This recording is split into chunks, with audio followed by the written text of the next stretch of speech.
चलिए, can start now, Pallavi. Good morning, all. I am a Pallavi, and my team member is Susil. I am going to present a PPT on the topic of MRTP Act Pallavi, wait a 1969. second. I am a Pallavi, nahi. I am नहीं Pallavi. Ma'am, I am Pallavi. All right, proceed. Ma'am डर की वजह से बाद में मैं भूल जाऊँ। डरना नहीं है, बस एक आप breathe in, breathe out, then you start.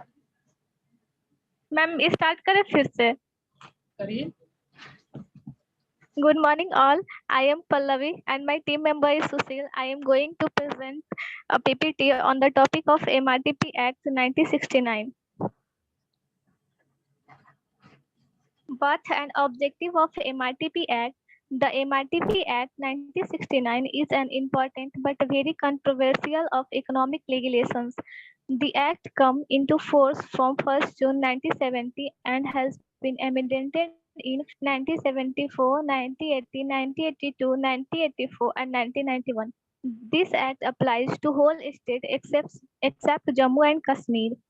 MRTP act अधिनियम 1969 आर्थिक कानून का एक महत्वपूर्ण भाग है, लेकिन यह बहुत विवादित है। यह एक्ट 1 जून 1970 से लागू हुआ और 1974, 1980, 1982, 1984 One और second, 1991 में अप्लाइड किया Pallavi. गया।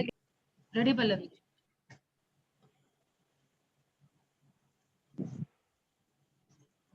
मैम फिर से स्टार्ट करें। नहीं नहीं नहीं, अब यहाँ से. अब मैं लास्ट में बोलूंगी जो बोलना होगा, ठीक है? अब आप बस इस चीज का ध्यान रखिए, जो मिस्टेक होगा लास्ट में आपको बता दूंगी. चलिए शुरू करिए, मतलब स्टार्टिंग से नहीं, जहाँ छोड़े थे वहां से. This is applied to whole of India act except come in ma'am Jammu and Kashmir. Yes, proceed after that.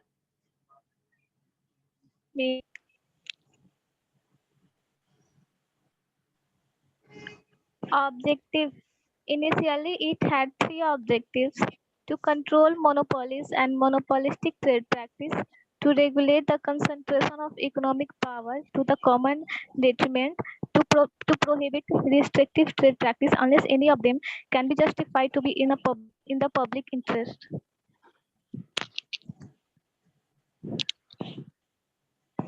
Monopolies and monopolistic trade practice को control करने के लिए second है concentration of power to the common detriment. The concentration of economic power को common detriment को regulate करने के लिए. To prohibit restrictive trade practice unless any of them can be justified to be in the public interest. Restrictive trade के लिए जब तक में से किसी को भी public interest को justified नहीं किया गया.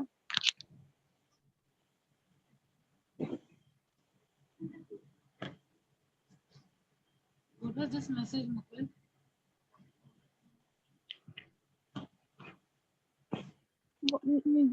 The Monopolies Amendment Act 1984 has introduced a four objective. Monopolies Amendment Act 1984 ने 4 ऑब्जेक्टिव इंट्रोड्यूस किया है.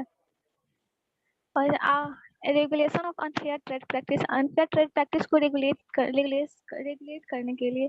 After the amendment of act in 1991 the objective now 1991 में एक्ट के अमेंडमेंट के बाद ऑब्जेक्टिव है रेगुलेशन अनफेयर ट्रेड प्रैक्टिस को रेगुलेट करना. उसका कंट्रोलिंग मोनोपोलिस्टिक ट्रेड प्रैक्टिस को कंट्रोल करना.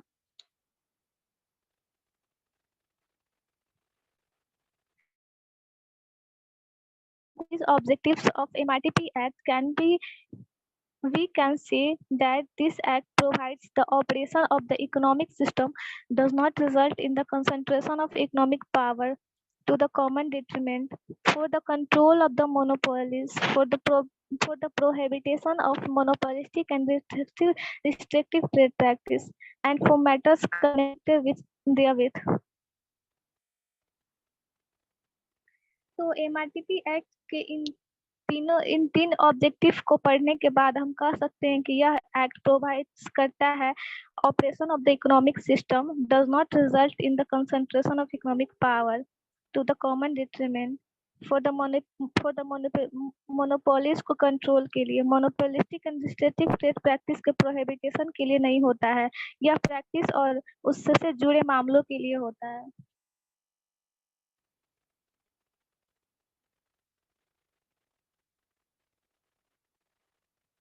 Basic provisions of MRTP will be divided into को दो भागों में विभाजित किया गया। First, the monopolies and industrial units which are concentrated to have a concentration of economic or monopoly power are concentration के लिए निर्मित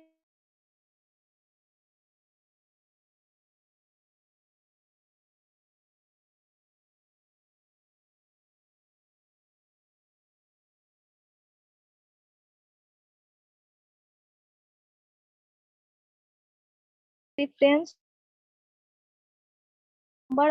to the number of directorship held by them। ऐसे और डायरेक्टर्स उनके द्वारा हेल्ड डायरेक्टर संख्या के context में कुछ जांच के दायरे लाया जाता है।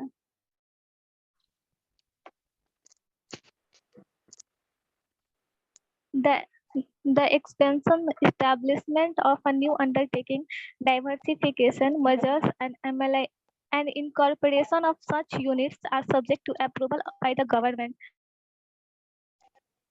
नए अंडरटेकिंग के डाइवर्सिफिकेशन मर्जर्स एंड इनकॉर्पोरेशन सरकार द्वारा अप्रूवल के अधीन है।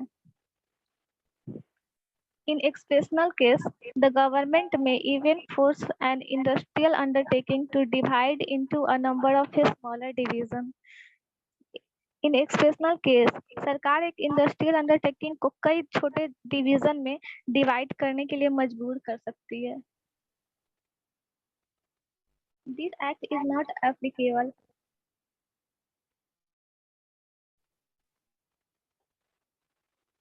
any undertaking on or controlled by government और स्टेट। सरकार के खुद के या उसके कंट्रोल वाला कोई अंडरटेकिंग पर एनी अंडरटेकिंग पर management any undertaking the management of which has been taken over by the government। कोई भी अंडरटेकिंग जिसका प्रबंधन सरकार ने अपने हाथ में लिया है। any undertaking owned by a cooperative societies। सरकारी समिति के कोऑपरेटिव वाला कोई undertaking. Any public financial institution कोई भी सार्वजनिक financial institutions. Any trade union formed for their own reasonable protection अपनी उचित सुरक्षा के लिए बनाया गया कोई भी ट्रेड यूनियन। मैम इसके आगे सुशील का है मैम। आप एक्सप्लेन नहीं कर सकते एमआरटीपी यूटीपी? पल्लवी मैम लेकिन एक दो बार पढ़ना होगा क्योंकि उसका था तो मैम मैंने पढ़ा ही नहीं। तो आपको लास्ट मिनट में बताया गया कि वो नहीं आएगा? नहीं मैम वो आज भी सुबह बात। मैम ये जो स्क्रीन पे है मैम वही ना है? जो भी है ऑब्जेक्टिव तो एक ही वही होगा ना जो है, चाहे आप इस कंटेंट से पढ़िए या किसी और कंटेंट से पढ़िए, ऑब्जेक्टिव तो वही रहेगा। ऑब्जेक्टिव तो बदल नहीं जाएगा कोई भी एक्ट का। Yes ma'am. तो क्या समझे अभी जो मैं एक्सप्लेन की, क्या समझे? मैम आप एक्सप्लेन किए कि एमआरटीपी के 4 ऑब्जेक्टिव है। ये रिस्ट्रिक्टिव ट्रेड प्रैक्टिस और ये unfair trade, monopolistic trade practice and concentration of economic power. Restrictive trade practice का मतलब होता है मैम रिस्ट्रिक्शन जहाँ पे होता है मैम रिस्ट्रिक्ट करना। सबको क्या करना? अनफेयर का मतलब मैम झूठ होता है। ये चारों क्या को मैम? क्या करना? आरटीपी यूटीपी एमटीपी बोले, आप क्या करना इन सबको? रोकना पल्लवी, प्रोहिबिट करना। मैम रोकना। All right. और we need to take control. और भी मैंने एक पॉइंट बताया था, जैसे मोनोपोलीज, जैसे मैंने आपको बताया कि मोनोपोली अगर आपका है तो वो रोकना, लेकिन यहाँ आपको ध्यान दीजिए, मोनोपोली मतलब अगर 1-2 रुपये अगर आप बढ़ा रहे हैं तो that will not be considered under monopolies trade practice. अगर आप अनरीजनेबल प्राइस ले रहे हैं, अनरीजनेबली हाई प्राइस ले रहे हैं, ना what do you mean by unreasonably high? 10 के जहां बहुत ज्यादा मतलब एक्सप्लॉइटेशन हो रहा है कस्टमर का, कस्टमर के इंटरेस्ट के साथ अगर खिलवाड़ हो रहा है, then MRTP will interfere. Understood? बात आगे समझ में सतीश? अगर हम अनरीजनेबली बढ़ा रहे हैं, मतलब जरूरत से ज्यादा अगर हम प्राइस को बढ़ा रहे हैं, देन एमआरटीपी आपका इंटरफेयर करेगी, जो इन्वेस्टिगेशन करने वाले हैं वो इंटरफेयर करेंगे। अंडरस्टूड? क्लियर? अब आगे बढ़िए, एक एक करके आप समझते हैं क्या क्या है ये। सबसे पहले रिस्ट्रिक्टिव ट्रेड प्रैक्टिस है क्या? रिस्ट्रिक्टिव मतलब ट्रेड के फ्लो में आप किसी की तरह का रुकावट अगर आप ला रहे हैं, ठीक है, if you are putting any type of restriction while trading or in the flow of capital, then this category will come under RTP. अब ये बताइए, इंग्लिश भी हो रहा है, हिंदी भी हो रहा है? हिंदी में आपको एक्सप्लेनेशन वाला पार्ट हो रहा है, इंग्लिश में प्रोफेशनलिज्म वाला पार्ट हो रहा है। यही चाहती हूँ मैं आप लोगों से। अब आगे देखिए कैसे एक्सप्लेन करते हैं। देखिए नेक्स्ट पॉइंट नंबर 1 क्या है? Restriction on buying and selling. किस चीज का रिस्ट्रिक्शन? मैं सिर्फ राजू से ही लेना है और किसी से नहीं ले सकते आप, ठीक है? मैं रिस्ट्रिक्शन डाल रही हूँ कि आपको, आप अगर कुछ सामान खरीदना होगा सिर्फ राजू से खरीदेंगे, किसी और से नहीं खरीदेंगे। इसीलिए मैं हाईलाइट कर दी हूँ, दिस मीन्स रिस्ट्रिक्टिंग पर्सन और पर्सन्स टू हुम गुड्स में बी सोल्ड, किसको बेचना है, और फ्रॉम हुम टू बी बॉट। तो ये रिस्ट्रिक्शन लग रहा है ना, तो आरटीपी की कैटेगरी में पहला लिस्ट। ऑलराइट, पहला लिस्ट क्या? Restriction on buying and selling, किससे खरीदना है, किसको बेचना है, रिस्ट्रिक्शन है, फ्री नहीं है। सौरभ, अंडरस्टूड? फ्री नहीं है कि आप किसी के साथ ट्रेडिंग कर सकते हैं, किसी को भी सेल कर सकते हैं, कोई भी आपका सामान खरीद सकता है, ये रिस्ट्रिक्शन है आरटीपी में, ठीक है? तो ये चीज आपका फर्स्ट कैटेगरी आ गया। अब नेक्स्ट टर्म है टाई इन सेल्स, है मार्कर यहाँ पे, टाई इन सेल्स और फुल लाइन फोर्सिंग। ये क्या है?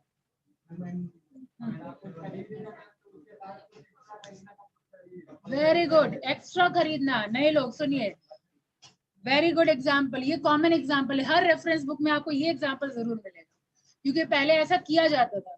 अगर आप गैस चूल्हा लेने के लिए, गैस ये सिलेंडर का कनेक्शन लेने के लिए जा रहे हैं, तो आपको गैस चूल्हा कंपलसरी लेना होगा, तभी कनेक्शन मिलेगा, ठीक है? अगर आप दुकान पे खरीदने के लिए गए, वो आटा का मैंने एग्जाम्पल दिया था, आशीर्वाद आटा खरीदने के लिए गए, तो ये बोल रहा है फ्री, बट एक्चुअल में वो फ्री नहीं है, उसका कॉस्ट उसके साथ ऐड कर दिया गया है।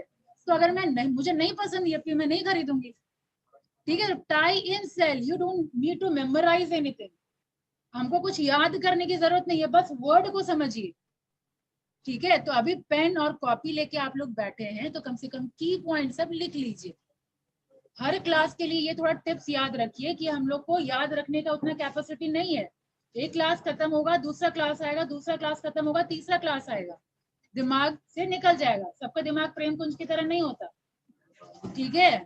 इसीलिए थोड़ा कॉपी और पेन यूज करिए। क्या बताया मैंने फर्स्ट में?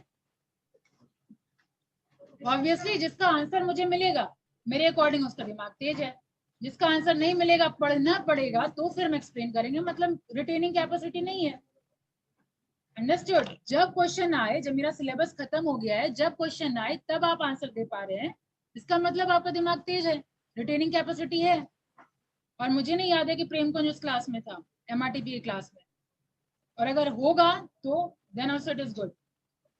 और शाहदीन आप भी थे, मुझे अच्छे से याद है, अर्पिता आप थे, ठीक है? सौरभ आप तो फर्स्ट क्लास से थे, और पहले जब आते थे तो आंसर मिलता था, और अब धीरे धीरे आपका परफॉर्मेंस डिटोरिएट कर रहा है, ठीक है? तो थोड़ा फोकस करिए क्या है, और जिस चीज का प्रेजेंटेशन होगा सब लोग पढ़ के आएंगे, ताकि आप लोग पार्टिसिपेट करें, ठीक है? ये थोड़ा प्रोडक्टिव बनाइए। ये सही नहीं चला जिस तरीके से प्रेजेंटेशन हो रहा है, कुछ भी बोल के निकल रहे हैं, शुद्ध हिंदी बोल के निकल रहे हैं। प्रेजेंटेशन मतलब क्या? आपके अंदर प्रोफेशनलिज्म आना चाहिए, अंडरस्टूड? आप सामने वाले को एक्सप्लेन कर पा रहे हैं, और प्रेजेंट मतलब बॉडी लैंग्वेज भी आपका बोल रहा है, बोल्डनेस भी आ रहा है, ठीक है, आपका हाथ वाथ सब मूव करना चाहिए, पिच में बोल्डनेस होना चाहिए, तो जितना आप बोलेंगे ना यहाँ पे उतना ही डर भागेगा। अंडरस्टूड। अब आइए समझने वाले पॉइंट पे। नंबर 1 हम लोग बात किए रिस्ट्रिक्शन, सब लोग लिख लिए, वन लाइनर ही बस लिखना है, ज्यादा नहीं लिखना है, ठीक है, जो बाद में आप जब एग्जाम में बैठेंगे तब उसको लंबा कर लीजिएगा। अंडरस्टूड। टाइम सेल समझ गए आप लोग क्या? Very good. Now exclusive dealing agreement. Exclusive dealing agreement में not to manufacture identical goods for any other buyer without consent. जो मैं बना रही हूं वो दूसरा नहीं बना सकता। यही चीज कंपटीशन एक्ट में एलिमिनेट किया गया कि ऐसा नहीं है, कंपटीशन अगर होगा तो इट विल इंप्रूव सर्विसेज, ऐसा कंपटीशन एक्ट का माना गया है। ठीक है, अगर कंपटीशन होगा तो हम लोग को कस्टमर्स को, हम लोग मतलब कौन, कस्टमर्स को बेहतर सर्विस मिलेगा। यस, तो ये इसका ड्रॉबैक था एमआरटीपी का, इसीलिए अभी ये एग्जिस्टेंस में नहीं है। You all are getting? अभी एमआरटीपी एग्जिस्टेंस में नहीं है। Satish, Raju and what is your name? Shivam. अभी ये एग्जिस्टेंस में नहीं है, ये रिपील कर दिया गया है। अब यहाँ इसके जगह, इस एक्ट की जगह पे कॉम्पिटिशन एक्ट 2002। ऑलराइट, तो कंपटीशन एक्ट में क्या गया है, ऐसा नहीं है रिस्ट्रिक्शन कि जो आप बना रहे हैं दूसरा नहीं बना सकता, ऐसा रिस्ट्रिक्शन नहीं है। लेकिन यहाँ पे आपका आरटीपी के अंदर ये आ रहा है, ठीक है, कि आप किसी का कॉपी नहीं कर सकते बिना कंसेंट के। ऑलराइट, आइडेंटिकल गुड्स आप प्रोड्यूस नहीं कर सकते। Now let's proceed. Collective price fixation and tendering. ठीक है, कलेक्टिव प्राइस फिक्सेशन, इसमें ये टर्म आपको याद रखना है, ये कार्टेल और ये आपका नॉकआउट एग्रीमेंट। कार्टेल आपको आगे इकोनॉमिक्स में भी मिलेगा। What is cartel? What is cartel? Online you are क्या से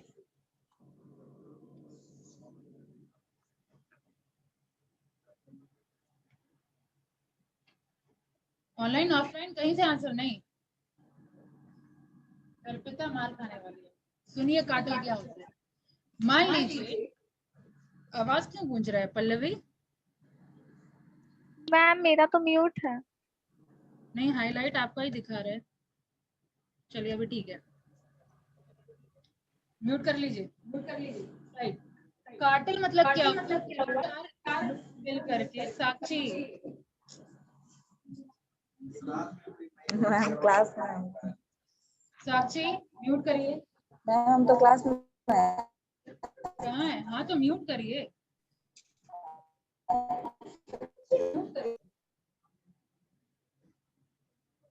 म्यूट नहीं हो रहा? हो गया ना, बंद हो गया आवाज? तो सुनिए, कार्टेल मतलब क्या, जैसे मान लीजिए आइडेंटिकल चीज प्रोड्यूस करने वाली कंपनी मिल करके एग्रीमेंट कर ली, कितना यूनिट प्रोड्यूस करना है, कितना प्राइस रखना है। एग्जाम्पल, वेरी गुड, अब दिमाग काम कर रहा है। नहीं, कोका कोला, पेप्सी, ये सब प्रोड्यूस करने वाली कंपनी साथ में मिल गई कि हम भी 10 रुपया लीटर देंगे, तुम भी। अभी कितना लीटर मिल रहा है? ठीक है, मान लीजिए फॉर एग्जाम्पल, मैं खरीदती नहीं ना, मुझे पसंद है इसीलिए I don't know the price. For example 40, तो पेप्सी, कोका कोला सब लोग 40 रुपीज में ही देंगे, कोई भी उसके कम प्राइस नहीं रखेगा। ठीक है, हम लोग मिल करके मतलब अपना एग्रीमेंट कर लिए। तो अब ये लोग आपस में जो कंपटीशन हो रहा था वो नहीं होगा।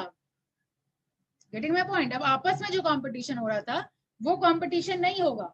अब क्या करेंगे ये लोग, मन मर्जी भी चला सकते हैं। ये लोग मिल करके हो सकता है प्राइस बढ़ा दें। अब कस्टमर के पास दूसरा ऑप्शन है नहीं, जितने कोल्ड ड्रिंक्स वाली कंपनी थी सब मिल करके वही प्राइस रख रहे हैं, है ना। अब प्रोडक्शन भी हम लोग लिमिट कर लेंगे, 100 बॉटल से ज्यादा कोई प्रोड्यूस नहीं करेगा। अंडरस्टूड? अब 100 बॉटल से ज्यादा प्रोडक्शन नहीं होगा तो एनी हाउ जितने में मिल रहा है, जितना ये लोग दे रहे हैं उतना हम लोग को लेना पड़ेगा। अंडरस्टूड? पेट्रोल का आप एग्जांपल ले सकते हैं, ऑयल प्रोड्यूसिंग कंट्री का मैंने एग्जांपल दिया था, ओपेक कंट्री। ओपेक कंट्री में जितनी कंट्री आती है, क्या एक्सप्लेन किया मैंने second last bench? What I explain right now?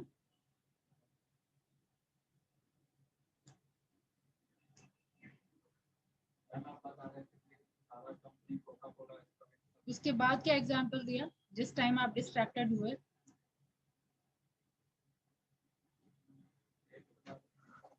उस टाइम तक आप फोकस थे, उसके बाद आपका फोकस लूज हो गया। क्या डिस्कशन हो रहा था? हाँ हाँ, इसी चीज का हो रहा था। जब मैं बोल रही हूँ, जब मैं एक्सप्लेन करती हूँ तो इधर पूछा करिए। कोई चीज को रिपीट करना अगर हो ना तो मुझसे पूछ लीजिए, मैं रिपीट कर दूंगी। 4 बार पूछेगा, 4 बार रिपीट कर दूंगी। ठीक है, बैठिए। और जब मैं बोल रही हूँ तो मेरा डिस्ट्रैक्शन हो जाता है अगर आप लोग आपस में बात करेंगे तो। ठीक है, तो क्या बता रही थी मैं? ओपेक का एग्जांपल दे रही थी। ओपेक कंट्री होता है ऑयल प्रोड्यूसिंग, एक फुल फॉर्म याद नहीं आ रहा है, ऑयल प्रोड्यूसिंग कंट्री है। ठीक है, ई का कुछ है, उसके बाद सी का कंट्री। ठीक है, तो ये क्या है, ये सब कंट्री मिल करके अपना ऑयल प्रोडक्शन लिमिट कर लेती है। ठीक है, कि इतना प्राइस में ही सबको बेचना है, उससे कम नहीं बेच सकते आप। अंडरस्टूड? तो ये होता है कार्टेल। अब आप पढ़िए, देखिए समझ में आएगा। कलेक्टिव प्राइस फिक्सेशन, राजू पढ़िए, एक बार रीड आउट कर लीजिए। रीड आउट मतलब जोर से, जो क्लास को भी सुनाई दे। इधर तो नहीं दिख रहा, और जूम कर दूं? हाँ,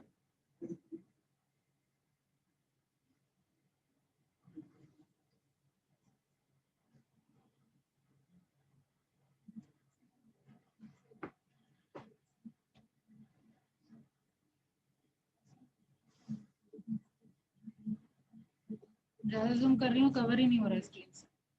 इतना ठीक है? बताइए।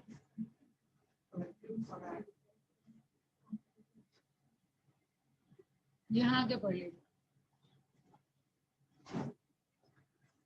आप लोग को अपनी रीडिंग पे भी वर्कआउट करना है।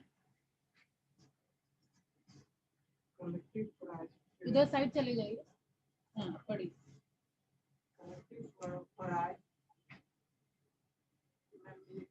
Fixation,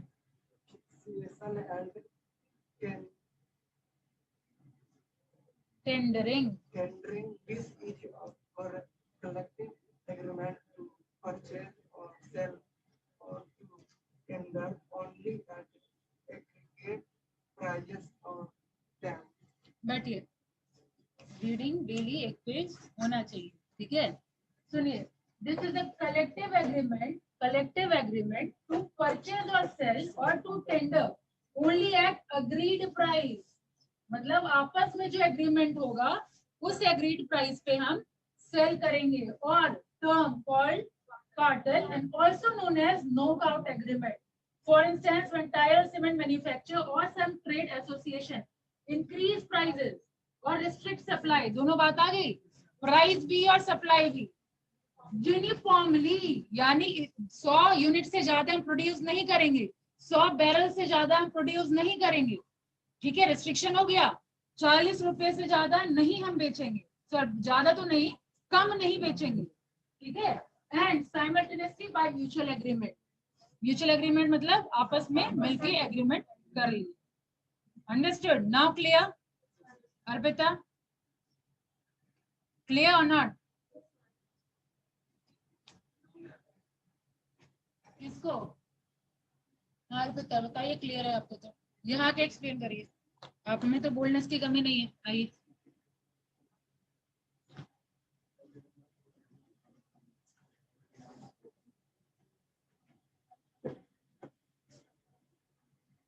You want this?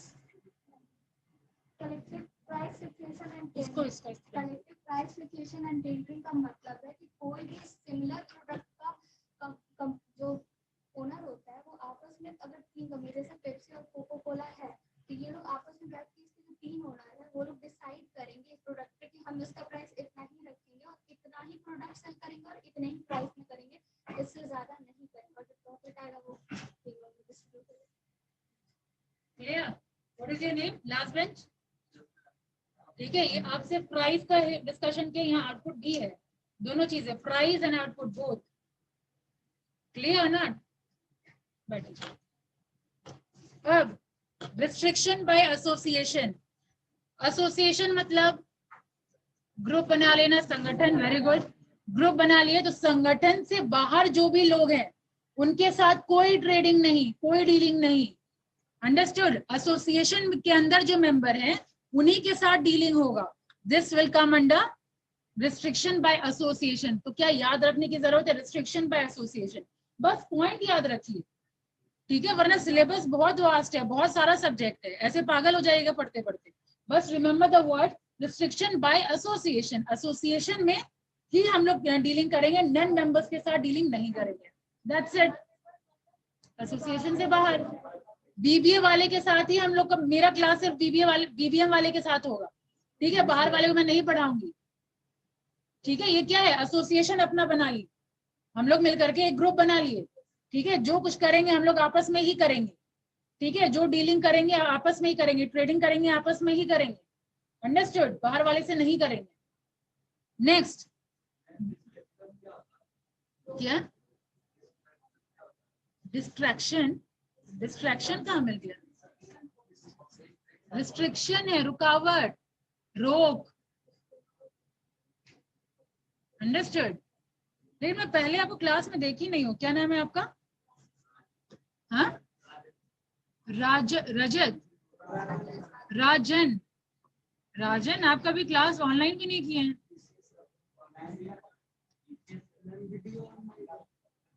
अच्छा, ठीक है, बैठिए। Next one is discriminatory dealing. Discriminatory dealing मतलब, हाँ अब याद आ रहा है, वेरी गुड। किसी भी शॉप पे तो वहाँ के ऑफर होते हैं, तो कस्टमर ज्यादा परचेज करते हैं, वेरी गुड, ज्यादा डिस्काउंट करते हैं। ठीक है। हम लोग, हाँ समझ आया, लास्ट बेंच, जो ज्यादा बल्क में परचेज करेंगे उनको हम ज्यादा बेनिफिट देंगे, जो बल्क में नहीं परचेज करेंगे उसके साथ हम भेदभाव कर रहे हैं, ठीक है। तो इस पॉइंट में ये आ जाएगा, डिस्क्रिमिनेटरी मतलब भेदभाव, भेदभाव हम कर रहे हैं डीलिंग में, अंडरस्टूड। किसी को हम डिस्काउंट दे रहे हैं, किसी को हम डिस्काउंट नहीं प्रोवाइड कर रहे हैं, क्लियर? इधर क्या